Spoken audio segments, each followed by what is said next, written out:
Hey Negaunee. Earlier this year, all of us who live in Negaunee were mailed this Moving Forward magazine. Now what this is a community update which is typically given annually as a town hall meeting of sorts. But this year the city got help from the Lake Superior Community Partnership to put this magazine together.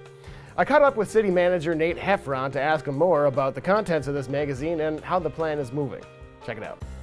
The City of Negaunee recently just published this magazine called Moving Forward. Moving Forward is the City of Negaunee's Economic Development Strategic Plan.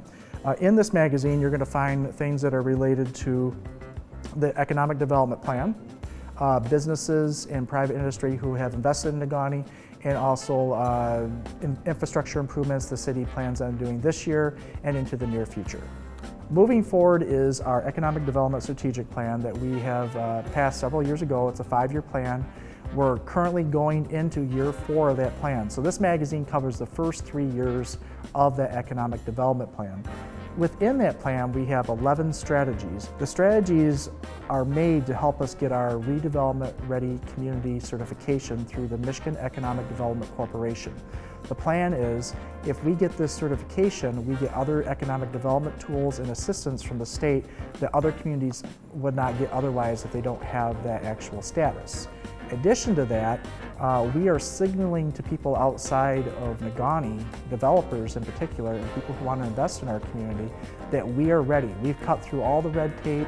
We have policies and procedures in place, and these come from the state. These are things that are best practices that they've seen around the state and other places around the country that show that economic development has spawned or become easier for somebody to happen in a community rather than the opposite, which is sitting there hoping somebody will come to you, trying to sell a piece of property, and then somebody comes here and they have all these rules and regulations and things in their way, or not having things ready for them to build here. Now, we're not trying to say we don't have rules and regulations in Negaunee, but we streamlined the process. We made things make sense for a modern day, and we put things in place that will help guide people along to get the end product quicker.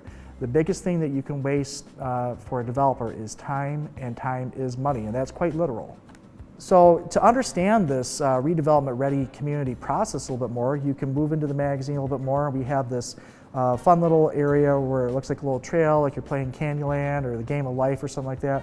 But this is real life here, and we're trying to make a difference here in Negaunee. So you can see as we go through this, this little loop we have here, there's a lot of great things here that Negaunee could be implementing, and we put tools in our tool belt to make economic development happen. In the magazine, you go a little bit further, you're going to see a lot of businesses in here, ones that have been here for a long time and others that have just started. So those that have been here for a long time, we're showcasing some of the economic development that's been put in through grants or programs the state has, or the federal government, or the city, or where we had direct interactions with these businesses to get them to come here or to invest in Negaunee. So in particular, like Tino's and Smarties, they were able to get some facade grants. In addition to that, they also both invested additional monies throughout the last couple years inside their facilities, improving those facilities for their customers and in just the overall look of the facilities. So, I mean, they should be commended for their investment in our community, and we want to see if we can do that for more business owners and developers coming to our community. You look further in this magazine, you'll see that we have businesses that have moved into Negaunee that have never been here before, like Campfire Coffee, Love and Bicycles, and even this brewery I'm in right now. Those businesses chose to come to Negaunee, they chose to be part of Negaunee. So the end goal is to protect these buildings, protect the legacy of Negaunee. We are not going to be like any other community in the United States. Your downtown is the heart of your community.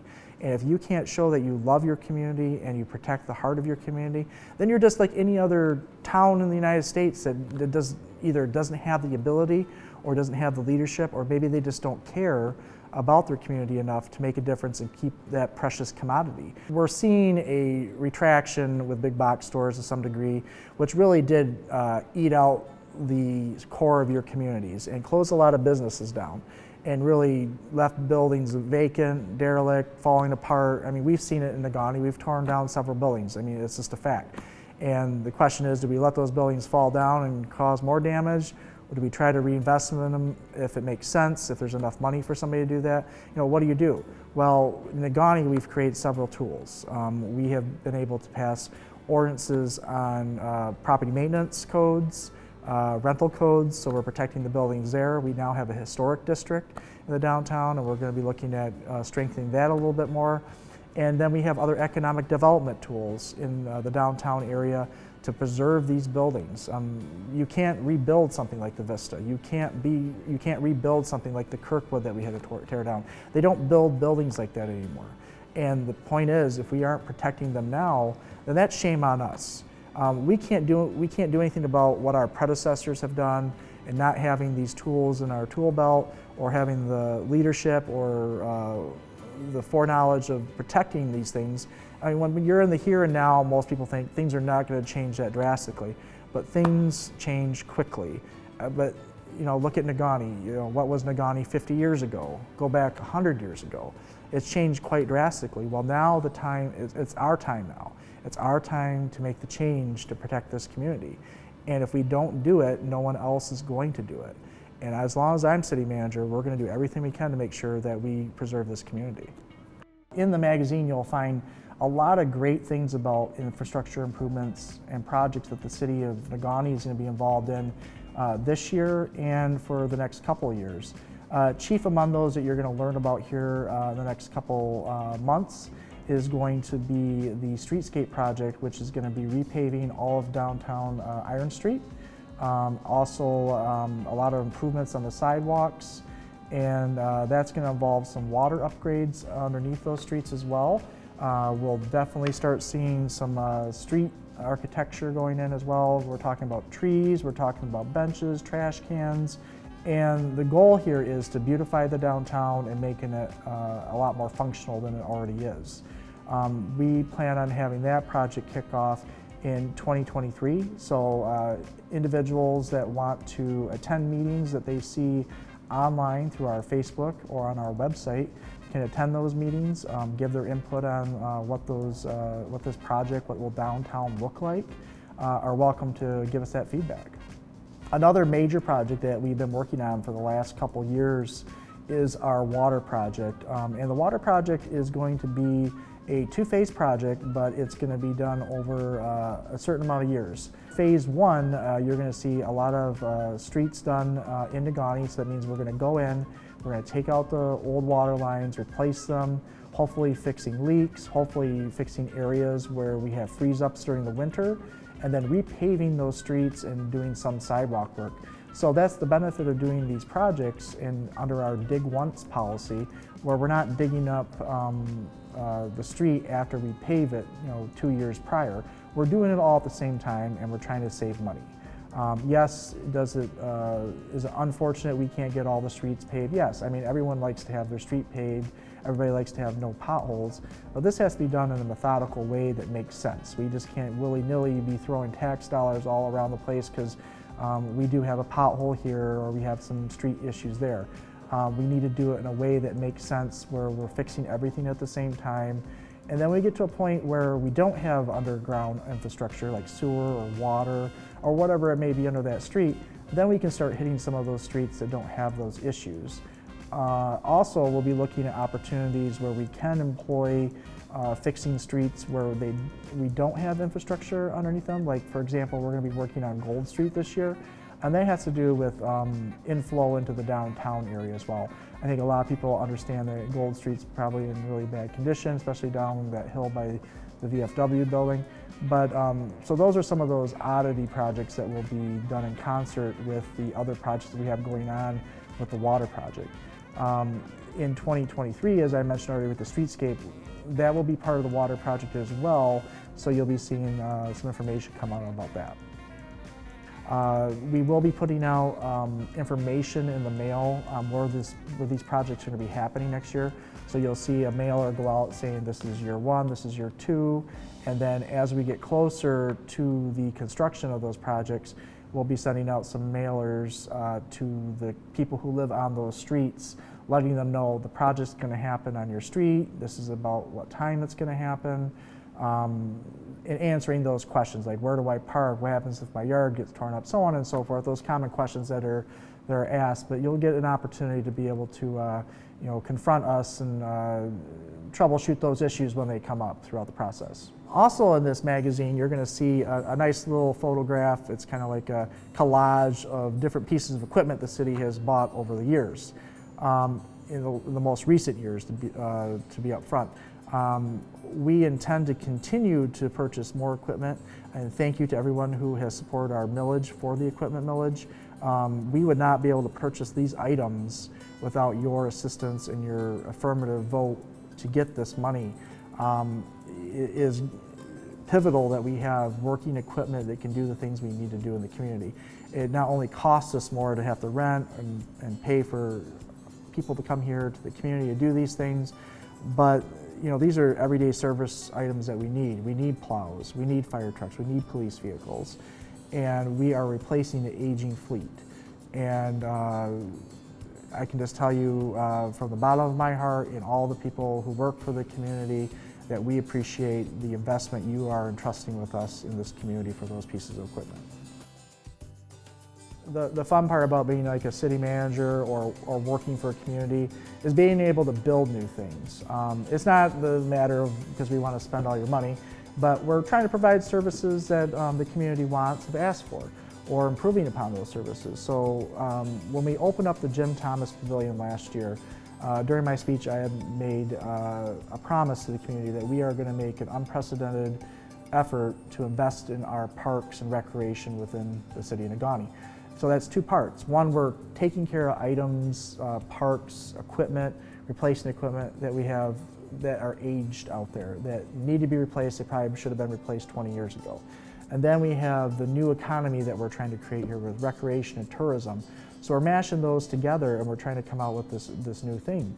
So you're going to see some investment in our parks this year. Chief among those, you're going to see a beach expansion that is going to be completely different than what you see down there, very similar but different. You're going to see access to the water through ADA compliant ramp system. You're going to see the beach almost twice the size as it was before, a beach that we can take care of, not full of trees and other undesirable items. You're also going to see the stormwater system for that beach be relocated somewhere else so it's not in the confluence of the swimming zone. You're also going to see us invest in a joint project with the Ishpeming Rotary Club and the City of Ishpeming called the Teal Lake Docks Project, where there's two docks on both sides of Teal Lake. One right across the street at Lakeview School for Negaunee, and then one over near the tube slide area on Teal Lake over in Ishpeming. And it's going to be a reality here, hopefully by this summer sometime, so that'll be something to look forward to. And this is going to provide access to the lake for kayakers, canoes, and on the Negaunee side specifically, where we have an agreement with the Marquette Rowing Club, we'll also be able to accommodate their sculls, their 40-foot long boats that they put into the water right now. And then lastly, one of the other neat projects that we're working on near downtown Negaunee in Jackson Mine Park is the playground that we also got a grant from. And you'll start hearing some information about this here coming out in the next couple weeks or so. We are going to be doing a patronicity placemaking campaign. And that means that we can get an up to additional $50,000 from something called patronicity. It's ran through the Michigan Economic Development Corporation. And what happens is we choose our goal up to $50,000. So let's say we pick $50,000. And then we put it out to the community. And they go through a portal and they pay or donate money for this project. It can be community members, it can be businesses, it can be corporations, it can be anybody like a charity, any of those type of things. And that money counts as part of that pot, and it gets matched dollar for dollar. But the catch is, if we say we have to raise $50,000, then we need to raise $50,000 because they won't match the money then. So in reality, there could be additional $50-something thousand for this playground over here So if you have interest in that, please go online. You can go to our Facebook, you can go to our website, and you can see how you might be able to participate in this, and every dollar counts. We did send a copy of this out to all residents in Negaunee. If you didn't receive one by accident, you might have got off our list somehow. Maybe somebody threw it away at your home by accident, or maybe you're just somebody from outside. Maybe you're from Negaunee and you don't live in Negaunee anymore. Do you want to see where this magazine's at? We do have a few copies. You can request a copy, but the best way of looking is going to NegauneeDDA.com. You can look on our Facebook site as well to find a copy of this magazine. You can click on it. It's very convenient. You can blow it up and see it real easily. And take a look at it and go through the magazine. There's lots of great stories in here, and we just invite you to take a look. Thanks to the Upper Peninsula Brewing Company for letting us use their beautiful space downtown. If you get a chance, I hope you go and check it out. I'd like to do a video with them sometime soon. Actually, I've got a lot planned for this year for Irontown Talk, so stay tuned. It's great to be back. Thanks for watching Irontown Talk.